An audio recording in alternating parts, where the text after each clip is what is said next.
Highway પર ઠેર ઠેર ટ્રાફિક જામની સમસ્યા સર્જાઈ રહી છે ત્યારે રાજકોટ જિલ્લા કલેક્ટર NHAIના અધિકારીઓ તેમજ જિલ્લા વહીવટીતંત્રના અધિકારીઓએ સાઇટની મુલાકાત કરી હાઈવેની નિર્માણ કામગીરીની ગુણવત્તાની પણ ચકાસણી કરવામાં આવી। જિલ્લા કલેક્ટરે જણાવ્યું કે હાલ 67 કિલોમીટરનો હાઈવે 4 લેનમાંથી 6 લેનમાં કન્વર્ટ કરવાની કામગીરી ચાલી રહી છે ત્યારે 14 જેવા સ્થળો આઈડેન્ટિફાઈ કરવામાં આવ્યા છે જે ટ્રાફિક જામની સમસ્યા વારંવાર સર્જાય છે જેથી ત્યાં તમામ સ્થળોએ ક્રેન રાખવામાં આવી છે। સાથે જ NHAI દ્વારા ટ્રાફિક માર્શલની પણ નિમણૂક કરવામાં આવી છે। ટૂંક સમયમાં 3 જેટલા બ્રિજ તાત્કાલિક અસરથી શરૂ કરવા બાબતે સૂચના આપવામાં આવી છે। 14 જેવા પોટેન્શિયલ સ્પોટ છે જ્યાં વારંવાર આપણું જામ થાય છે ત્યાં ટ્રેન્સ મૂકવામાં આવી છે અને નેશનલ હાઈવે દ્વારા ટ્રાફિક માર્શલ્સની નિયુક્તિ કરવામાં આવી છે। સ્ટેટ પોલીસને પણ સાથે રાખીને પોલીસના જવાનો પણ સાથે રાખીને અમુક જ્યાં ક્રોસ મૂવમેન્ટ થાય છે અપોઝિટ ડાયરેક્શનથી મૂવમેન્ટ થાય છે આ તમામને રોકવાના પ્રયત્ન કરવામાં આવી રહ્યા છે અને જ્યાં જ્યાં કામ પૂરું થઈ ગયું છે આ બ્રિજને પણ ખોલવાનો પ્રયત્ન શરૂ કરવામાં આવે છે। ફરી એકવાર વિવાદ। દેસરની રાજપુર દૂધ ઉત્પાદક મંડળીમાં ગેરરીતિનો આક્ષેપ। મંડળીમાં બનાવટી ગ્રાહકોના નામે દૂધ ભરી ગેરરીતિ આચરતા હોવાનો આક્ષેપ લાગ્યા છે।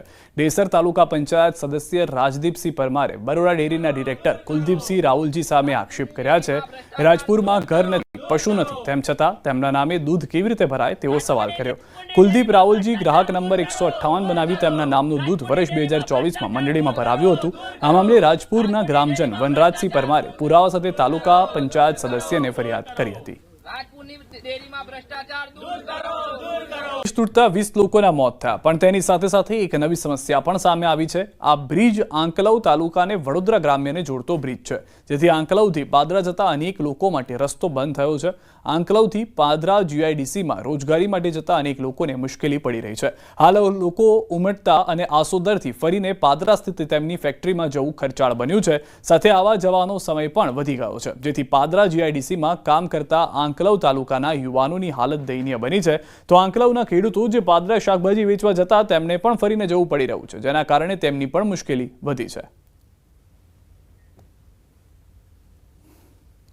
ગંભીરા બ્રિજ એ આંકલાવ તાલુકાના બોરસદ તાલુકાના અસંખ્ય યુવાનો માટે જીવાદોરી સમાન હતો કારણ કે અહીંના આંકલાવ અને બોરસદ તાલુકાના અસંખ્ય યુવાનો રોજગારી માટે આ બ્રિજ ઉપરથી એમના વાહન લઈ સામે પાદરા વિસ્તારમાં જતા। હાલથી 80 કિલોમીટરનું અંતર કાપીને જઈએ છીએ અમે 2 કલાક જવાના 2 કલાક આવવાના 500 રૂપિયા હાજરી। શું અમે ત્યાં આગળ 300 રૂપિયા ટિફિન ખાવા તૈયાર કરી દઈએ? મારી ગણતરીમાં 4 થી 5000 યુવાનો અહીં રહીને આ ગંભીરા બ્રિજ ઉપર નોકરી જતા હતા। બ્રિજ તૂટતા રસ્તો બંધ થયો છે, એમની રોજગારી છીનવાઈ છે। જનક જાગીરદાર, ન્યૂઝ 18 ગુજરાતી, ગંભીરા। હવે જ્યાંથી બ્રિજ તૂટ્યો છે ત્યારથી મોટાભાગે ખેડૂતોને નુકસાન છે। અહીંયાથી ટ્રાન્સપોર્ટ માટે હવે ઉમેટા બ્રિજ ફરીને જવું પડે છે જેમાંથી ખેડૂતોને વધારે પડતા ભાડા ચૂકવવા પડે છે। બીજું કે જે પણ બીજા ખાતરને લાવવાનું હોય છે એ તમામ લેવા આપણે આસોદર કાં તો પાદરા જવું પડતું હોય છે તેમાં પણ ખેડૂતોને નુકસાન પડી રહ્યું છે। દુર્ઘટના બાદ તંત્ર સફાળું ચાક્યું। ઠેર ઠેર તમામ બ્રિજોને સર્વે કરાઈ રહ્યો છે ત્યારે સોમનાથ જિલ્લામાં નાના મોટા 45 જેટલા બ્રિજનો સર્વે કરવામાં આવ્યો।